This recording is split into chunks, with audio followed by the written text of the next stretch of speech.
हकीम मोहम्मद सईद को किसने कत्ल किया? चीफ हुआ करते थे ज़ियाउद्दीन भट्ट, उन्होंने प्लानिंग की थी। आप इमरान फारूक कत्ल केस में इश्तहारी हैं। इश्तहारी तो मैं 92 में भी था।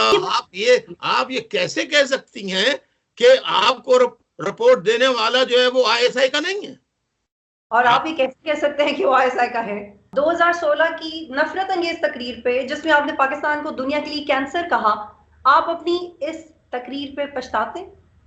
बिल्कुल नहीं पछताता।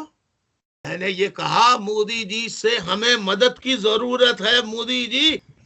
अस्सलाम वालेकुम नाज़रीन, आज मेरे साथ मौजूद हैं अल्ताफ हुसैन साहब, बज़ाहिर मुहाजिरों की दुनिया में सबसे बड़ी आवाज़। द प्रिंट ने लिखा that he is terror of Karachi. 2 दिहाइयों से सेल्फ एग्जाइल में पाकिस्तान से बाहर, जिनका नाम लेना, जिनकी तकारीर पाकिस्तान में बैन है, जो पहले मुत्तहिदा कौमी मूवमेंट और अब मुत्तहिदा कौमी मूवमेंट लंदन के कायद हैं। पहले वो बानी हुआ करते थे मुत्तहिदा कौमी मूवमेंट के, और उनका रोब और दबदबा और जिस तरीके से मुत्तहिदा कौमी मूवमेंट काम करी थी कराची में, वो हम सब ने देखा। लेकिन अब मुत्तहिदा कौमी मूवमेंट एक ऐसे नहज, एक ऐसे मकाम पे है जहाँ पे बहुत सारे सवालात उठते हैं। अल्ताफ हुसैन साहब, बहुत शुक्रिया मुझे प्रोग्राम में ज्वाइन करने के लिए। मेरा आपसे पहला सवाल ये है कि 1970-71 में नेशनल कैडेट सर्विस और बलोच रेजिमेंट ज्वाइन करने वाला एक नौजवान सिक्योरिटी इदारों के खिलाफ कैसे हो गया? इससे पहले कि मैं आपके सवाल का जवाब दूं, आपने अपने सवाल में एक छोटी सी गलती कर दी कि जो एमक्यूएम के बानी थे, मिसाल के तौर पे इस वक्त लाइटिंग आपके यहाँ भी है, मेरे यहाँ भी चल रही है।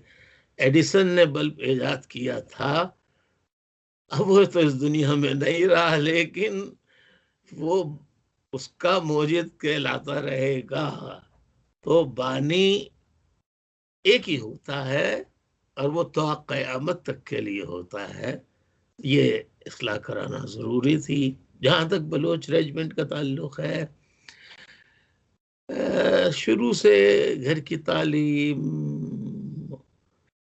और अजीज़ व क़ारिब की तालीम हमेशा पाकिस्तान के हवाले से रही, और जो बचपन से सुनते रहे कि इंडिया पाकिस्तान का दुश्मन है और वगैरह वगैरह, तो एक नेचुरल जहन बिल्डअप घरेलू तालीम से होता है कि ओह हो, ये पाकिस्तान को तबाह करना चाहता है इंडिया, तो मैं इसके खिलाफ क्या कर सकता हूँ। तो मैं सिटी कॉलेज में उस वक्त इंटर का तालिब इल्म था, तो वहाँ पर याहिया खान के ज़माने में एक कैडेट स्कीम चली थी जो उसके बाद बंद कर दी गई। उसके बाद फिर कॉलेजों में होती थी ट्रेनिंग, लेकिन बाकायदा आपको छावनियों पे ले जाके या आपको छावनियों में रख के ट्रेनिंग नहीं होती थी। पहली सिर्फ एक ही दफ़ा हुई है, उसके बाद ख़त्म हो गई। तो आप उस ट्रेनिंग का हिस्सा थे, आपने उस ट्रेनिंग में जो सीखा, उसके बाद आपका ताल्लुक, आपकी मोहब्बत, आपका एतमाद पाकिस्तानी सिक्योरिटी इदारों के पे कायम नहीं रहा, आप उनके खिलाफ हो गए, क्यों? ये मैं जानना चाहती हूँ। जी, ऐसा, इसकी एक बहुत तवील दास्तान है, मैं उस दास्तान में नहीं जाना चाहता। मैंने जब मेरा सिलेक्शन हो गया तो मैं बहुत खुश हुआ कि मैं फौज में चला गया, और इंटरव्यू में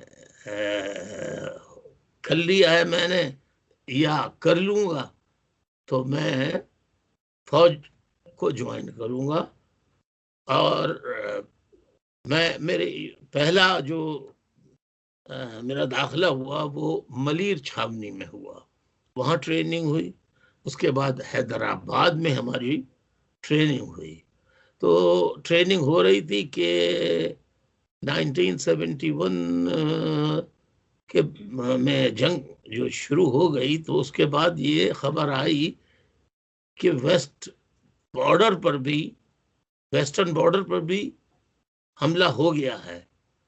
तो मैं उस वक्त नहाकर, ऊपर हमारे डबल बेड हुआ करते थे, नीचे और ऊपर, तो मेरा ऊपर वाला बेड था, मैं वहां से छलांग लगा के नीचे उतरा और बनियान पहना हुआ था, भागा जनाब, नारे वारे लगाए गए खूब इंडिया के खिलाफ, और बहुत दुआ करता था कि या अल्लाह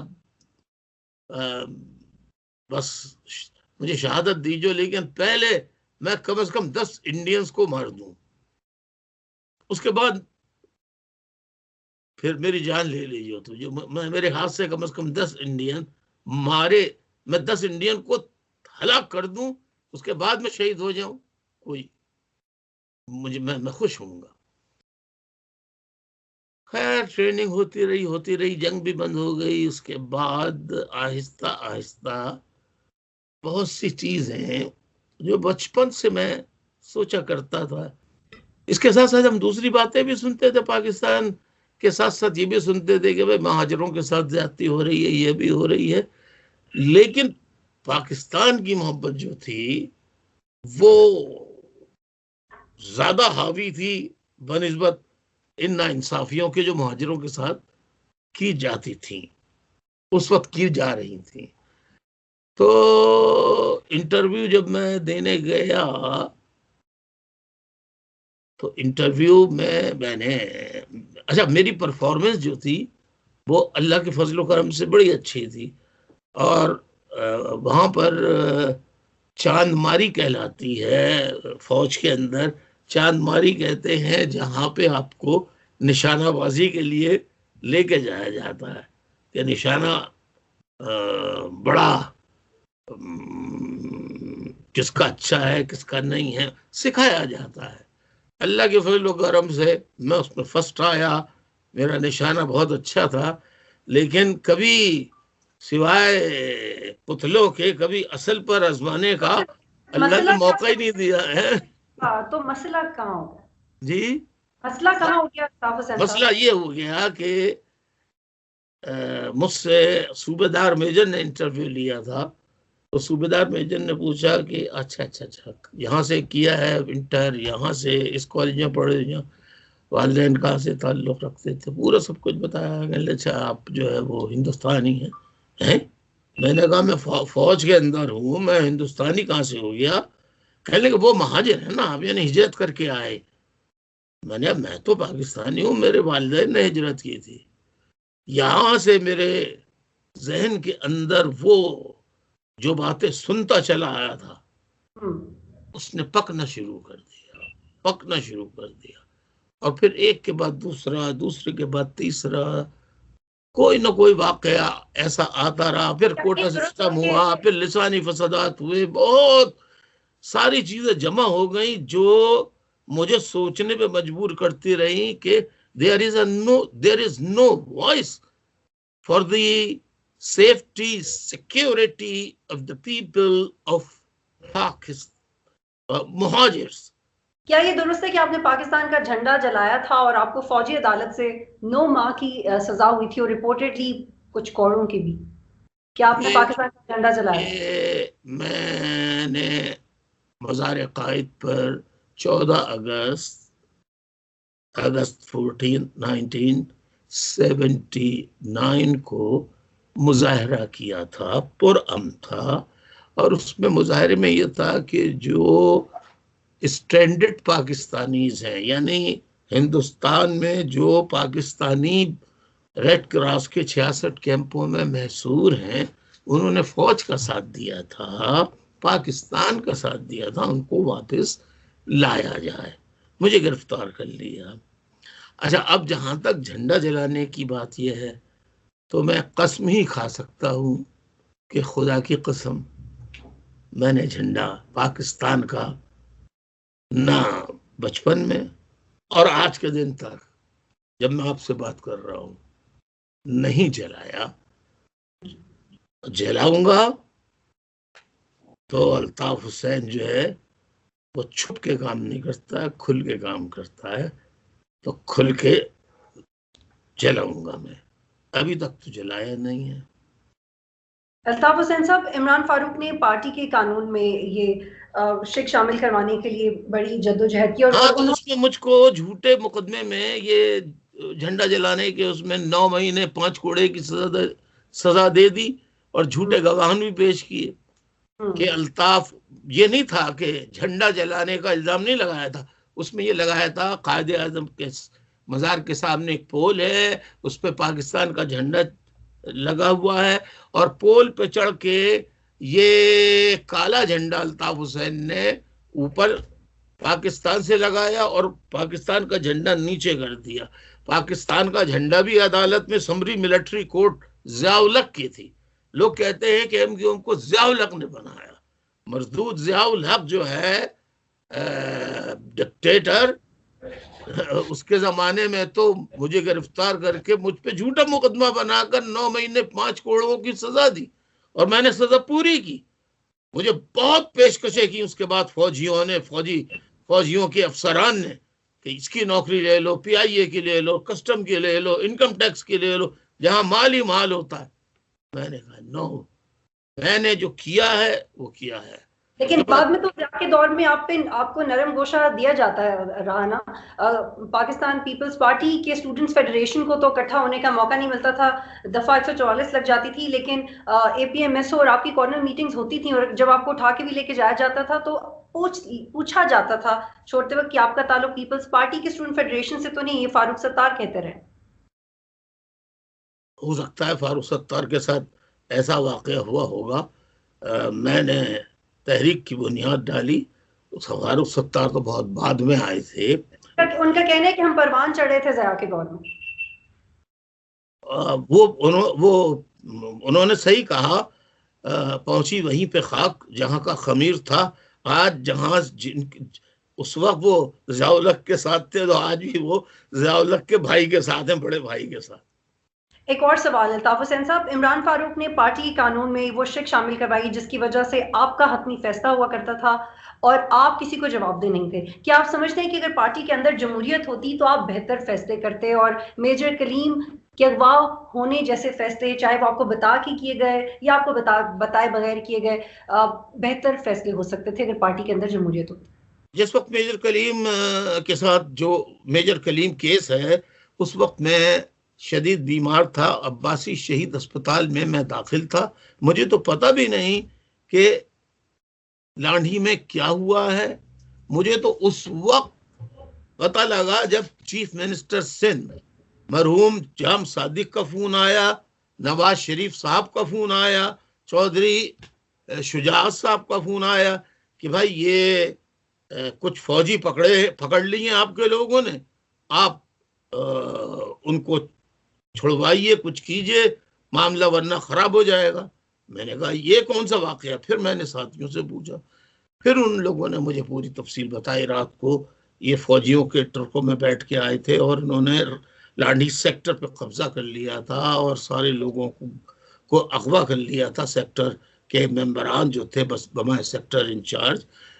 तो मैंने कहा कि उन्हें कुछ नुकसान तो नहीं पहुंचा है जिनको पकड़ा है? कहने लगे नहीं।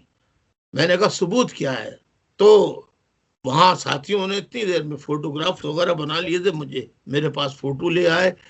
उसमें 3 सिपाही थे, एक मेजर था और इनके पास कलेशन कोफे थी और ये हकीकी के लड़कों को लाए थे रात 3 बजे 19 जून 1991 को, 1991 को, 18-19 की रात को, 92 की नहीं। तो इन्होंने कब्जा कर लिया। ये समझे कि इन्होंने यकीन दिलाया होगा फौज को कि हम पूरे कराची पे कब्जा कर लेंगे, लेकिन पूरे कराची पे कब्जा नहीं कर सके। लांडी वालों ने और इलाके के इर्द गिर्द के लोगों ने खुद इनके साथ जो है आमना सामना किया और बिल आखिर इनको भागना पड़ा। फौज का ये मेजर कलीम लेके भाग रहा था। आफाक का एक जो चेयरमैन हकीकी का बना, इसका दोस्त था एक जुबैर नामी, उसका भाई था कोई, उसके भाई को लेके ये लोग कार में भाग रहे थे। इलाके के लोगों ने घेर लिया, देखा कि ये मुसल्लह लोग जा रहे हैं। जब पकड़ा और इनको चारों तरफ से घेर लिया कि हम अगर आप नहीं बाहर आएंगे कार से तो फिर बड़ा नुकसान भी हो सकता है। तो ये लोग बाहर आए, क्या हथियार फेंके इन्होंने, बाहर आए हाथ खड़े करके, और इनकी जेबों की तलाशी ली गई तो आर्मी के कार्ड निकले। तो मेजर कलीम जो था मेजर था, तो मेजर कलीम पाकिस्तानी फौज का मेजर MQM से निकाले वे गद्दारों को फौज लाठी में लाकर आईन और कानून की खिलाफ वर्जी के मुर्तकिब हुए तो उन्होंने जुर्म किया, सजा अल्ताफ हुसैन और ये आपका जवाब आ गया। मेरे पास एक और सवाल है अल्ताफ हुसैन साहब, आप बताइएगा कि 17 अक्टूबर 1998 को हकीम मोहम्मद सईद को किसने कत्ल किया? हकीम मोहम्मद सईद को ISI नाम सुना आपको, इंटर सर्विसेज इंटेलिजेंस, पाकिस्तानी फौज का एक इदारा है, उसके चीफ हुआ करते थे जियाउद्दीन भट्ट, उस वक्त चीफ थे। उन्होंने प्लानिंग की थी, उन्होंने तमाम अपना ग्रुप तैयार किया था और उन्होंने हकीम सईद को कत्ल करवाया। इसकी स्टोरी डॉन अखबार में कामरान खान जो थे दी न्यूज में लिखा करते थे, इन्वेस्टिगेटिव रिपोर्टर्स के नाम से। तो कामरान खान ने ये स्टोरी का इंकिशाफ किया था, पूरा बताया था कि वाकया क्या था हकीम मोहम्मद सईद का। और तो फिर लिखा तो फिर ये भी गया है कि नून लीग से ताल्लुक रखने वाले कुछ लोगों ने भी खास तौर पे ये रिपोर्ट किया था कि उनका शक मुत्तहिदा कौमी मूवमेंट की तरफ जाता। नून लीग की पैदावार जो है इसमें कोई शक नहीं कि आर्मी की गोद में हुई, और उन्होंने हर दौर में दोस्तों के साथ बेवफाई की और हमेशा आर्मी की टीम का किरदार अदा किया। और जो फौज उनसे कहती थी, जब हकीम सईद के कत्ल का इल्जाम लगाया था तो इस तरह अगर आप मेरी तरफ जरा तवज्जो दे, जेब में हाथ डाला, पर्ची निकाली और पर्ची निकाल के पढ़ी कि ये ISI ने पर्ची हमें दी है कि ये MQM वाले ये हैं, इनके नाम ये हैं और इन्होंने कत्ल किया हकीम सईद को। ये नवाज शरीफ साहब के अल्फाज हैं, ये रिकॉर्ड पर मौजूद है। इन हकायक को कोई मिटा नहीं सकता। लाखों लोग अभी। एक और सवाल है मेरे पास एक और सवाल है। पाकिस्तान की अदालत के मुताबिक आप इमरान फारूक कत्ल केस में इश्तहारी हैं। आप ये मुझे बताएं कि आपके मुताबिक खालिद शमीम को किसने कत्ल करने के अहकाम दिए? चलिए खालिद शमीम का किस्सा भी बताते हैं, अदालत के भी बताते हैं, लेकिन उसी अदालत ने जिसका आप कह रही हैं मुझ पे इल्जाम लगाया था हकीम सईद या हमारे तमाम साथियों के ऊपर गुनाह, कई साल वो लोग जेलों में बंद रहे, फाइनली इज्जत तौर पे एक साथी हमारा रिहा हुआ और आज सब माशाअल्लाह उसमें शादीशुदा हैं, बाल बच्चेदार हैं और अपने अपने घर की घरेलू जिंदगी गुजार रहे हैं। यानी अच्छा, अब आ जाइए केस में आप इश्तेहारी हैं जी। इमरान फारूक कत्ल केस में आप इश्तेहारी हैं पाकिस्तानी अदालत की तरफ से। खालिद इश्तेहारी तो मैं 92 में भी था और इश्तेहारी तो बहुत नवाज शरीफ भी हैं, इश्तेहारी तो जरदारी भी रहे। ये कि चूंकि आप इस केस इश्तेहारी होने से जी बिल्कुल ये मुजरिम नहीं हो जाता है। एग्जैक्टली, लेकिन सवाल का जवाब तो शायद हो सकता है आपके पास। सवाल ये है कि खालिद शमीम को किसने कत्ल के अहकाम दिए? खालिद शमीम को डॉक्टर साहब जो थे उनकी किसी से लड़ाई नहीं थी पूरी पार्टी के अंदर, और सबसे ज्यादा भरोसा मैं करता था। पूछूं कि खालिद शमीम को कत्ल के मैं बता रहा हूँ ना कि खालिद शमीम जो है, पहली बात तो ये मैंने उनका नाम अखबारात में पढ़ा ठीक है ना, यानी अखबारात के जरिए उनका नाम मेरे इल्म में आया। और पूरी जितनी कहानियां जो जो बदल बदल के आती रही वो सब मैंने अखबारात के जरिए पढ़ी।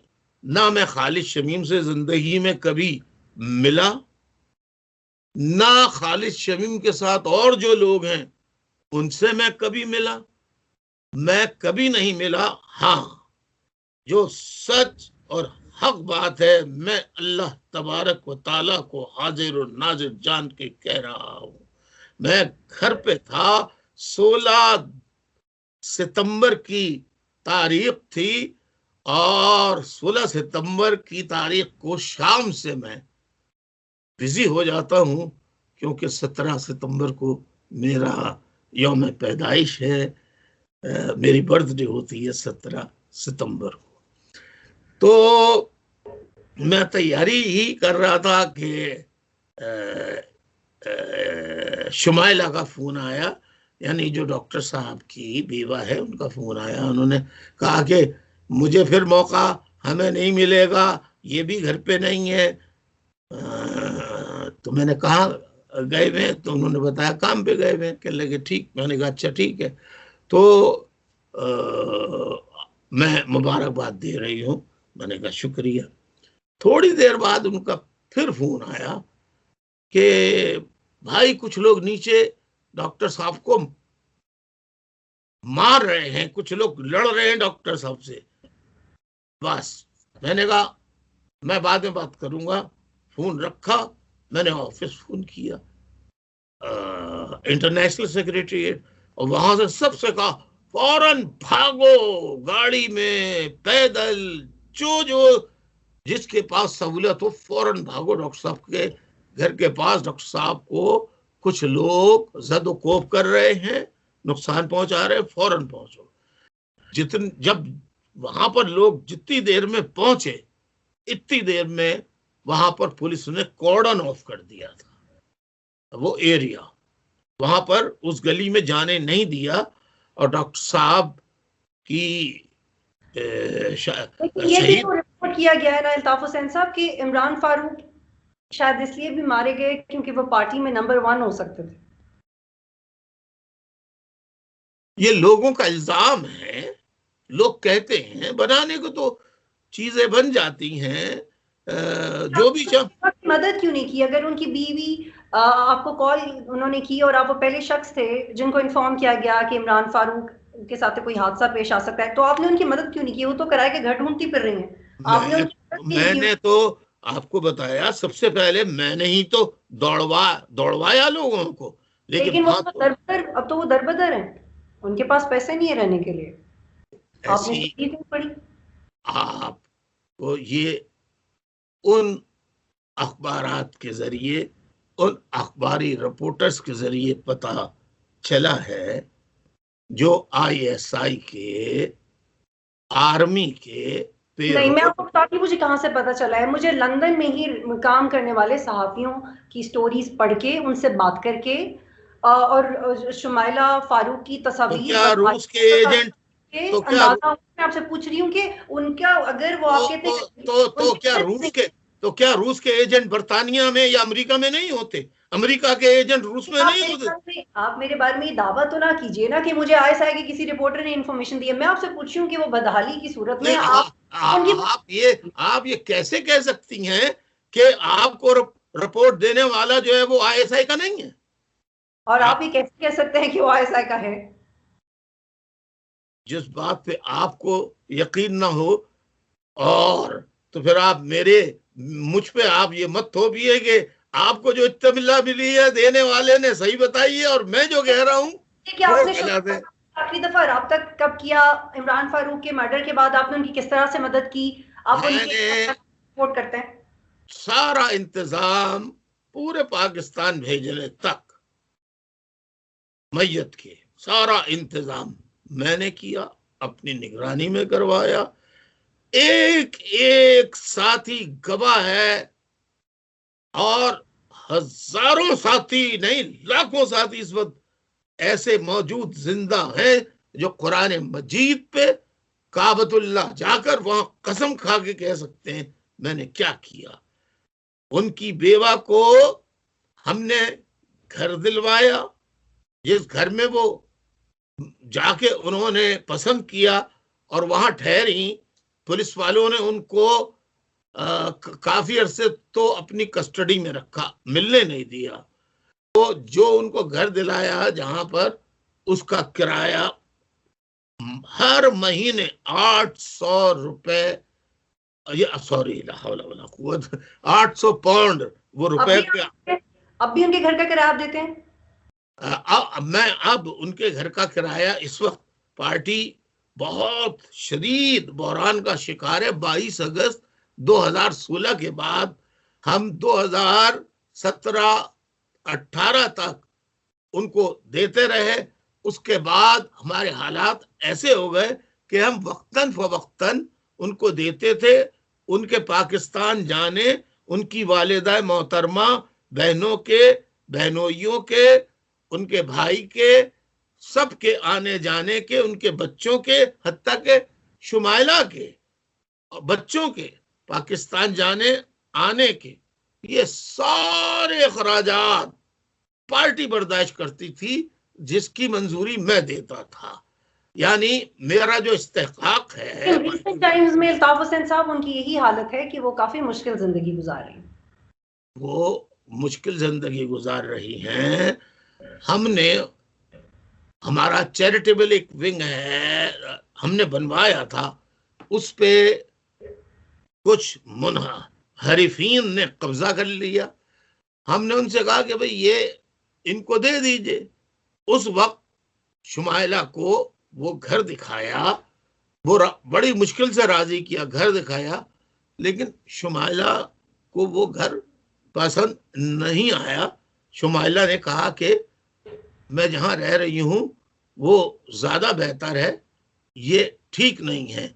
लेकिन क्या आपसे बात हो जाती है? कभी कभी आप उनका हाल अहवाल ले लेते हैं? जी, मेरी बात उनसे जब भी टेलीफोन पर मौका होता है, जब वो अस्पताल में थी बीमार, जब मेरी बात उनसे हुई थी। ठीक है। क्या आपके पास आपका पासपोर्ट है? पासपोर्ट मेरे पास ब्रिटिश पासपोर्ट है। तो बिल्कुल आपके पास है तो ट्रेवल करें, पाकिस्तान में आए। ये अब आपने जवाब दिया। आप भारत से पैसे लेते रहे अल्ताफ हुसैन साहब, अब यहाँ पे मुझे दबा दिया है। आपका सोर्स ऑफ इनकम क्या है अल्ताफ हुसैन साहब? हैं? सोर्स ऑफ इनकम क्या है आपका? सोर्स ऑफ इनकम आए कुछ तो समझाएं। डोनेशंस की बेस पे 6 प्रॉपर्टीज कैसे बन सकती हैं? आप शामिल हो जाइए, फिर आपको बताऊंगा। ये रास के गए। आप पाकिस्तान कब आएंगे?